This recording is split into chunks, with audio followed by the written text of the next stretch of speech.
Halos 4 na milyong pisong halaga ng iligal na droga ang nasabat sa isang lalaki sa buy-bust operation sa Taguig.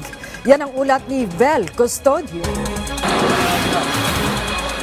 Walang palag ang lalaking ito matapos matisod sa buy-bust operation ng pulis sa Barangay Usasan, Taguig City, bandang alas 7 ng gabi nitong Sabado.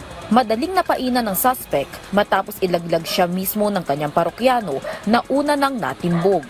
Connected kasi itong pagkakahuli doon sa naunang operation din ng Taguig kung saan nakakuha tayo ng 300 grams ng shabu. Ang siste, isa umanong boss ang tumatawag sa kanya para kunin ang mga kontrabando sa area rin ng Barangay Usasan para i-deliver. Pinapasa sa kanya para i-distribute din niya doon sa mga itatawag sa kanya. Merong tatawag sa kanya para sabihin kung saan niya dadalhin yung mga drugs na hawak niya. Nakatago ang 580 gramo ng hinihinalang shabu sa plastic pouch na may tatak ng isang courier company. Nagkakahalaga ang kontrabando ng halos 4 na milyong piso.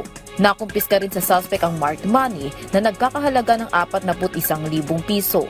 Nasa kustudiya na ng Taguig Police Station ang suspect na nakatakdang sumailalim sa inquest proceedings. Haharapin niya ang reklamong paglabag sa Comprehensive Dangerous Drugs Act of 2002.